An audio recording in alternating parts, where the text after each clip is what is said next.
Hello नमस्कार साथियों। मैं आशा करता हूं कि आप जहां भी मस्त से ज़बरदस्त से स्वस्थ है। आप सभी का कैन क्लब यूट्यूब चैनल पे स्वागत है। आप जैसा कि देख पा रहे हैं इस वीडियो में, यह वीडियो उन विद्यार्थियों के लिए है जो यूपी बोर्ड में बैठ रहे हैं और एक अच्छा 10 के इंग्लिश विषय से संबंधित ये वीडियो है। और ये पीडीएफ जो है वो उत्तर प्रदेश माध्यमिक शिक्षा परिषद के वेबसाइट से निकाला गया है, यूपीएमएसपी वेबसाइट पे। ठीक है, तो आप जैसे देख पा रहे हैं कि ये आपका इंग्लिश सब्जेक्ट है, ठीक ना।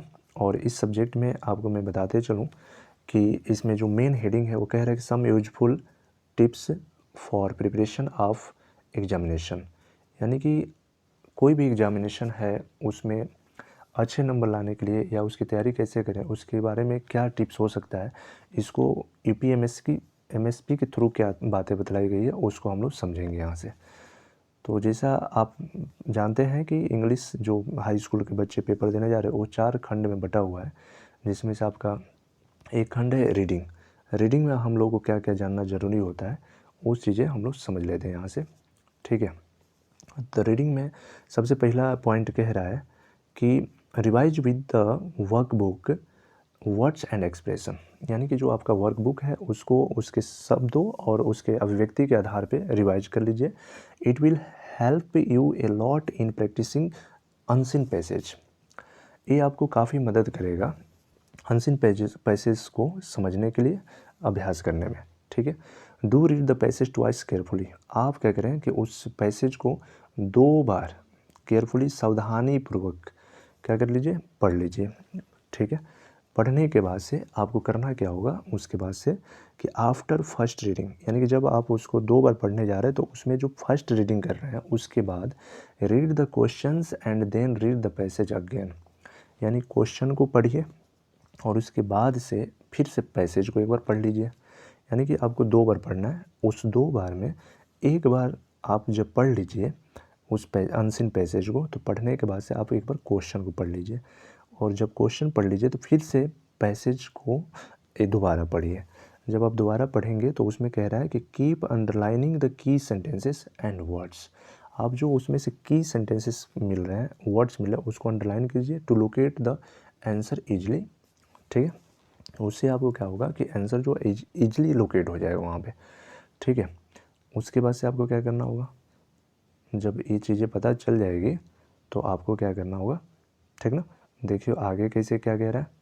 उसके बाद से नेक्स्ट बात जो बोल रहा है वो ये कह रहा है कि right answers in your own words. यानी कि जो आंसर देना है उसको आपको अपने शब्दों में लिखना है। ठीक है, यानी कि पूरे लाइन बाय लाइन उसमें से अनसीन पैसेज या जो भी पैसे दिया होता है उसमें से नहीं उतार देना, उसको अपने शब्दों में लिखना है। Right answers in your own words. Okay, next point कह रहा है कि नेवर राइट इररिलेवेंट स्टफ। यानी कभी भी हमें आंसर देते समय इररिलेवेंट स्टफ नहीं डालना चाहिए, यानी कि जो उस क्वेश्चन के आंसर से रिलेटेड ना हो उस प्रकार के स्टफ सामग्री को हमें उसमें नहीं डालना चाहिए, अप्रासंगिक बातें उसमें नहीं इन्वॉल्व करना चाहिए। ठीक है, उसके बाद से राइटिंग वाले जो पोर्शन स्टार्ट होता है, तो राइटिंग में क्या क्या करना होता है देखते चलिए इसमें राइटिंग में।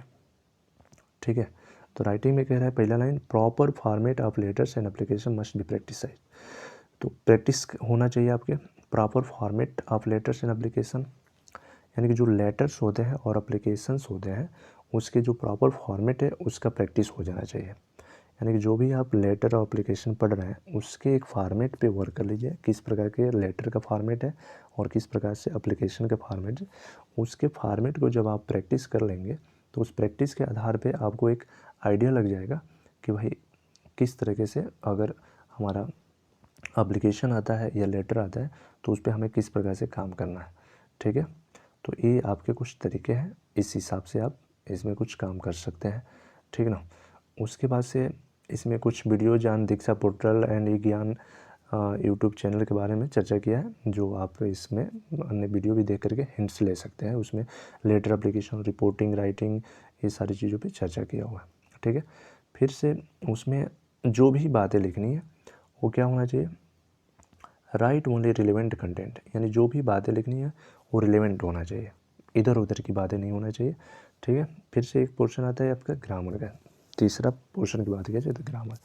तो देखिए साथियों, ग्रामर में करना क्या होता है कि revise rules of parts of speech. देखिए rules of parts of speech में आपको काम करना है, ठीक है। और इसमें काम करने के बाद से आपको करना क्या होगा कि जैसे मान लीजिए आपने इसमें पढ़ लिया, पार्ट्स ऑफ स्पीच के रूल्स पढ़ लिए, उसके बाद से नरेशन आपने देख लिया इसमें, ठीक है ना। नरेशन देखने के बाद से वॉइस है, वॉइस देख लिया। वॉइस देखने के बाद से आपको क्या करना होगा, थ्रो चार्ट्स, उसको किससे देखिए, चार्ट एंड टेबल्स।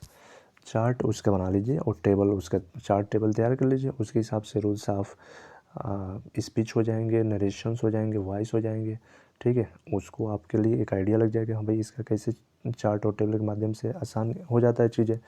फिर से आपको करना क्या होगा कि प्रैक्टिस करना होगा, practise as many examples as possible. और जो भी आप नरेशन, पार्ट्स ऑफ स्पीच या वॉइस पढ़ रहे हैं उसके अनेकों एग्जाम्पल्स दिए गए होते हैं बुक्स में, उसके हिंट्स माध्यम से आप उसको प्रैक्टिस कर लीजिए, जितना अधिक से अधिक आपका प्रैक्टिस हो सके तो उस पर काम कर लीजिए, ठीक है। जब ये आपका क्लियर हो जाए तो फिर से करना क्या होगा, revise the exercises given in your text book. यानी कि आपके टेक्स्ट बुक में जो भी एक्सरसाइजेज दी गई हैं उनको रिवाइज कर लीजिए। जितना अच्छा रिवाइज करेंगे उतना अच्छा आपके लिए आसान होता जाएगा पेपर, ठीक है ना। इसके बाद से आप देख पा रहे हैं लिटरेचर की बात करने के लिए, लिटरेचर आता है, जो फोर्थ पोर्शन है लिटरेचर। भाई लिटरेचर में हमारी बुक से रिलेटेड क्वेश्चंस उठते हैं, जो टेक्स्ट बुक वगैरह होते हैं, ग्रामर पोर्शन तो आपने ऊपर देख लिया। अब लिटरेचर की बात हो रही है, लिटरेचर में करना क्या होता है कि learn the name of the lessons, learn the name of the lessons writers carefully. हमें लेसन और राइटर्स जो हैं इसके नाम को केयरफुली हमें पढ़ लेना चाहिए, क्योंकि ये बहुत ज़रूरी चीज़ होता है, कौन से लेसन के कौन से राइटर है ना, तो ये जानना बहुत ज़रूरी होता है। अगर पोएम आप जैसे कोई भी पढ़ रहे हैं तो पोएम के पोएट्स कौन है, तो ये सारी चीज़ जान लेना बहुत ज़रूरी होता है। पार्टिकुलरली देयर स्पेलिंग्स, और विशेष रूप से उसके स्पेलिंग आपको पता होना चाहिए, स्पेलिंग एरर होती है तो नंबर कट जाते हैं। तो जो भी लेसन हो गए या उसके राइटर्स हो गए हैं उसके नाम और उसके स्पेलिंग को अच्छे से तैयार कर लें। रिवाइज देम फ्रिक्वेंटली, उसको बार बार रिवाइज भी कर लें ताकि दिक्कतें ना आए लिखते समय, ठीक है। उसके बाद से कह रहा है next point, learn answers with की पॉइंट्स।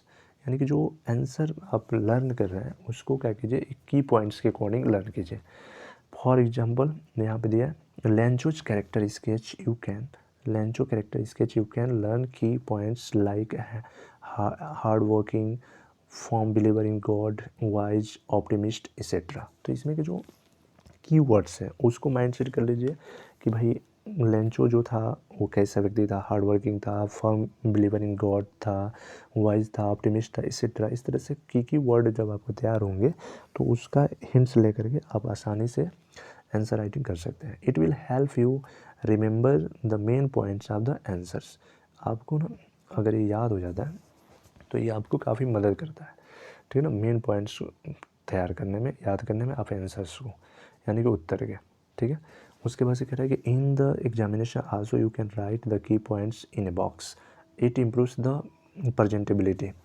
आप क्या कर सकते हैं कि एग्जामिनेशन के दौरान आप जो भी आंसर राइटिंग दे रहे हैं उसके कुछ की पॉइंट्स को बॉक्स में नोट कर सकते हैं, ठीक है। जैसा कि आप इसमें देख पा रहे हैं, यहाँ पे एक बॉक्स में इन्होंने दिखाया है, ठीक है। तो इसके अकॉर्डिंग देखिए यहाँ पे आप एग्जाम्पल फॉर्म में देख सकते हैं, यहाँ पे क्या क्या है, लेंचोज क्वालिटीज़ के बारे में जिक्र किया है, जिसमें हैंड राइटिंग है, firm believer in God, wise, optimist, innocent. इन बिंदुओं को एक बॉक्स में दर्शा दिया गया और इस बिंदु का हेल्प लेकर के आप आसानी से क्या कर सकते हैं, आंसर राइटिंग दे सकते हैं। Then explain the key points, और इस की पॉइंट्स को लेकर के आप एक्सप्लेन कर सकते हैं, ठीक है। इस हिसाब से आगे बढ़ते हैं। आगे देखिए आगे क्या होता है कि कुछ क्वेश्चन ऐसे होते हैं जिसके बारे में थोड़ा बहुत समझना पड़ता है। थिंक ओवर क्वेश्चन, आप जो भी क्वेश्चन दिए उस पर विचार कीजिए। Like giving a different ending a story, यानी कि जो कोई भी कहानी है तो उसका जो अंत हो अलग तरीके से आपको देना होता है, ठीक है। Giving an incident from someone's else point of view, यानी कि दूसरे के दृष्टिकोण से आपके उस घटना पे क्या करना होता है, एक चित्रण मतलब इमेजिन करना होता है, ठीक है। Or writing your own views on a given incident, और आपको उस इंसिडेंट पे, उस घटना पे अपने दृष्टिकोण से लिखना होता है, ठीक है ना। Note down the key thoughts in your copy, अपने कॉपी में क्या कीजिए कि जो की थॉट्स है, उसके जो ज़रूरी विचार हैं, उसको क्या करना होता है, लिख लेना होता है, ठीक ना। And revise them for exams, और एग्ज़ाम के लिए आप उसको क्या कीजिए, तैयार कर लीजिए, ठीक ना। It will become easier to handle such questions in the examination. जब आप इस तरह से कीवर्ड्स वगैरह तैयार कर ले रहे हैं तो आपको एग्जामिनेशन में बैठ करके क्वेश्चन देने में काफ़ी आसान हो जाती है, हैंडल आसानी से कर लेते हैं। Do follow and practice writing, आप फॉलो कीजिए और प्रैक्टिस करते रहे writing with in the prescribe word limit, यानी कि जितने निर्धारित शब्द सीमा पूछें उतने ही में आपको आंसर राइटिंग देना होता है। जैसे मान लीजिए कोई क्वेश्चन है, उसमें कह रहे 30 वर्ड्स में लिखना है, तो आप 30 वर्ड्स को ही ध्यान में रखते हुए उस पर काम करें। ये नहीं कि 30 वर्ड्स को आप 20 वर्ड्स में लिख दिए या सीधे उसको 50 वर्ड्स बना दिए, तब भी इससे भी इशू हो सकती है। तो प्रेस्क्राइब वर्ड लिमिट होना चाहिए, निर्धारित जो शब्द सीमा होती है उसको ध्यान में रखा जाता है। इस हिसाब से आपको पेपर की तैयारी करनी चाहिए। और आप इन सभी बिंदुओं को ध्यान में रखते हुए पेपर की तैयारी करते हैं, कीवर्ड्स पे ध्यान देते हैं, और जो भी चीज़ें हैं लिख के प्रैक्टिस करते हैं, बड़े बड़े शब्दों को आसानी से लिख करके प्रैक्टिस कर लेते हैं, उसके वर्ड मीनिंग को तैयार कर लेते हैं, स्पेलिंग एरर ना हो और साफ़ सुथरा लिखते हैं, तो इससे क्या होता है कि एग्जामिनर काफ़ी इम्प्रेस होता है और आपको अधिक से अधिक नंबर देने की कोशिश करता है। तो इन सभी बिंदुओं का विशेष रूप से ध्यान रखें। All the best. जय हिंद।